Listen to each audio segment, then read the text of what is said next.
You know, every once in a while, I will see a comment that'll make me stop.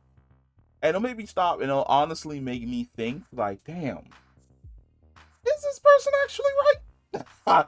So I'm definitely going to give it to Blake Allen because this comment right here, to be fair, the not so good stuff Sony is still the one that gave us the better Spider-Man movies, the Raimi films, and Into the Spider-Verse. And I must have mulled this over for like an hour because I was sitting there and I was like, does Sony really make better Spider-Man movies? And when you sit back and you look at um Spider-Man 1 and 2 with Tobey Maguire, absolutely fantastic. Those are straight up classics. Then you look at Spider-Man 3 and that's a disaster. That's more or less Sony trying to meddle and see if they can sell more toys. Then we look at the reboot with Andrew Garfield and we look at the first Amazing Spider-Man movie.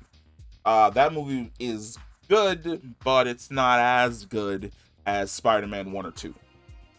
Then you see The Amazing Spider-Man 2, and once again, it's Sony meddling in everything that's going on. Introducing the Sinister Six, setting up movies over here, setting up movies over there, throwing in multiple villains, adding the Goblin, that weird design decision for Electro. A lot of stuff that just didn't gel together well enough to make a cohesive movie.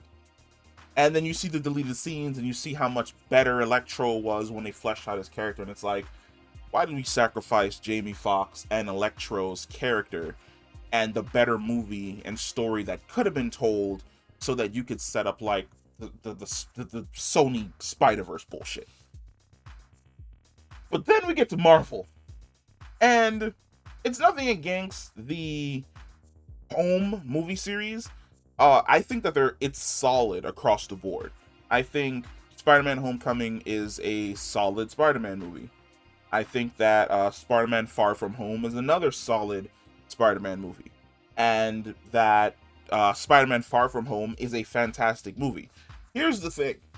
I really don't ever feel like, with the exception of Homecoming, because Homecoming has that awesome scene where no one's coming to help him and he's trapped in the garage.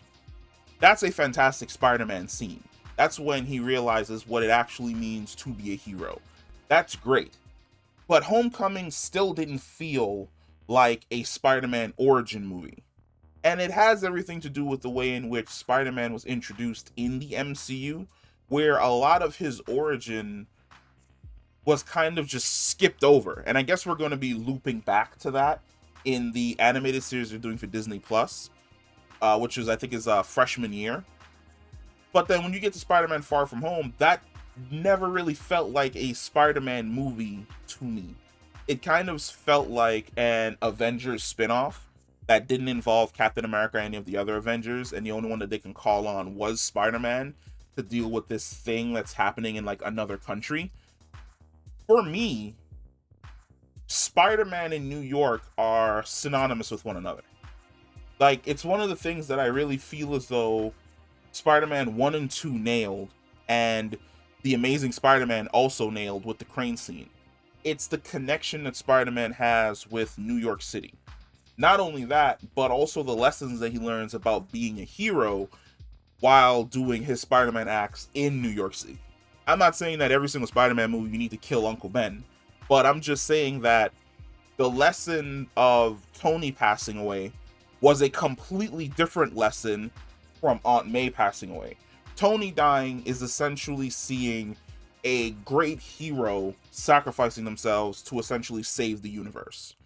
Aunt May dying is watching someone that you love and cherish passing away because of your own actions, because of the decisions that you made in trying to be a hero, led to an innocent person essentially losing their life and making you realize that being a hero has way more responsibilities to it than you ever realized once before, because you were essentially being shielded in the first two Spider-Man movies by someone.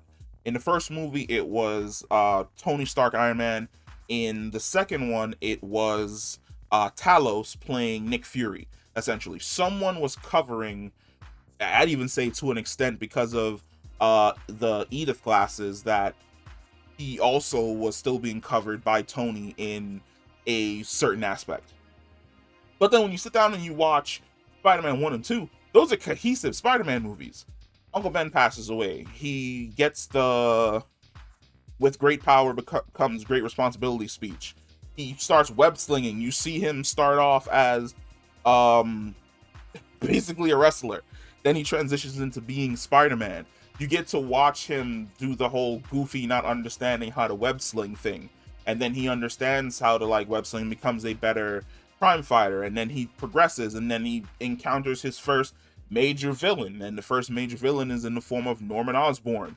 And because of his fight with the major villain, you see the strain it puts on his relationships with the other people in his life, in literally in regards to Harry. Norman always looked at Peter as basically the son that he actually wanted, and he looked at Harry as a disappointment. And at the end of the movie, it sets up essentially the tension that basically snipped their relationship in half when Harry essentially sees Peter lay the body of Norman down on the bed.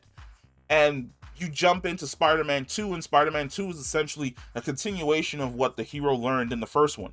He's still dealing with the ramifications of his choices from the first film.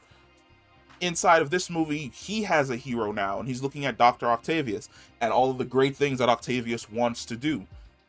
He joins in, he signs up, he comes in when Octavius goes basically over his head, and he saves the day. In saving the day, he low-key ruins Octavius' life. You could say that Octavius essentially ruins his own life, but for the most part, he ruins Octavius' life. Octavius' wife dies. He's being controlled by the voices in his head coming from his arms. He goes off. He's going to rebuild his machine, get that tritium. And you see Peter, literally, as Spider-Man, still dealing with the fallout and ramifications of his choices from the first movie, where Harry basically wants him dead for what happened to his father. And it's a subplot that continues through. And the great thing about that subplot that continues through is that it never gets resolved until the third movie. And I always felt that that was a great thing, where it's like, oh, why does James Franco still have issue? Well, he has issue because of a misunderstanding. The misunderstanding is cleared up in the third movie. In this movie, he realizes that, you know, even inside of the mess that is Dr. Octavius, there is still a good person. He tries to get to that good person, and Octavius sacrifices himself to basically save New York City from being destroyed. While he's doing that, he's dealing with the emotional fallout of essentially Mary Jane learning who, did she learn? Was that the one where she learned who he truly is? I think that was the one where she learned that. Yes. Because at the end of the movie, he takes off, the mask comes off, so she sees him, and it's one of my favorite sequences where like the thing is coming, it's falling forward, and he's just like, no! And he runs forward and he catches it, and then even though a lot of people say that Tobey Maguire's Spider-Man is a little bit stiff, like he doesn't quip as much, I definitely feel as though his quips are well timed. Because when he's holding that thing up on his back, he's like, you know, we need to have this conversation somewhere else because, you know, this is really, really heavy. Great. Both of those movies are fantastic.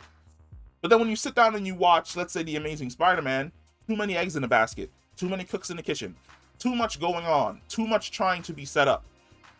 Then, when you sit down and you also watch the Marvel Spider-Man movies, it's kind of the same thing, but not the same thing. Because in Homecoming, you essentially have... he's an Avenger. Like, I hate that. Like, he becomes an Avenger that early on in his career, but that's basically what he is. Like, in Homecoming, he's basically and practically like an Avenger trainee. And that's where a lot of criticism about him being Iron Man Jr. come from. Then in Far From Home, it's the continuation of basically him being an Avenger. It never feels like that kid from Queens. It never feels like that guy who has just the weight of the world on his shoulders, who's trying to do some good, and every once in a while, the good that he does fucks his life. Like, it never really felt like that. The Marvel movies kind of played it safe with Peter where he was kind of protected to a certain extent. Yes, he gets his ass whooped in Homecoming and Far From Home, but for the most part, you could say that like emotional turmoil never really happens. Then we get Far From Home, and Far From Home is the emotional turmoil because his actions have consequences, and those consequences lead to the death of Aunt May. May dies, and he realizes what it actually means to be a hero and to continue fighting no matter what. That is fantastic. And then at the end of that movie, now that everybody's forgotten him, he transitions to being the Spider-Man that we know and love, making his own suit in a piece of shit apartment. Unlike I have no idea how he's affording that apartment downtown in Manhattan, but he is. But somehow earning enough money to afford a piece of shit apartment in downtown Manhattan, making his own spider suit, hearing the police radio scanner, and then hopping out of the window and web slinging away. So I would definitely say Sony definitely has the better Spider-Man movies. And I didn't even touch on Into the Spider-Verse and its sequel that's coming out soon, Across the Spider-Verse, because I can go on for like another 5 minutes in regards to why Into the Spider-Verse is also a fantastic Spider-Man origin movie. Just focusing on the live action stuff, yes, I would agree that Sony definitely has the better Spider-Man movies. However, at the exact same time, you also have to agree that Sony has also put out a shit ton more Spider-Man duds. It's like for every one great Sony Spider-Man movie, they threw out like 2 duds that are like connected to the web that is the Spider-Man universe. So yeah, this was a great comment. I should do this a lot more often when I see dope ass comments, just like talk about them, because this really got me thinking just about the way in which Sony handles the Spider-Man property. Yes, I will agree that like they have the better Spider-Man movies, but at the exact same time, the liberties that they've taken recently with the Spider-Man property has been absolute fucking trash. And somebody else commented on here that the Kraven the Hunter movie is also going to be bad. I think it was Michael Harris. I absolutely fucking agree. I have no idea what Aaron Taylor Johnson is talking about in regards to Kraven the Hunter, but his Kraven the Hunter does not sound like Kraven the Hunter at all. Because it looks like they're going to be taking the exact same route that they did with Venom, making him an anti-hero. And here is my question and the major problem. When you take a villain and then turn that villain into an anti-hero, it's even harder to take that villain, take that now anti-hero and turn them back into a villain to fight the hero without completely destroying whatever it is that you did to turn them into an anti-hero in the first place. But yeah, that's the end of the video. If you hung out all the way to the end, thank you so much. And I'll catch you in the next one. Peace.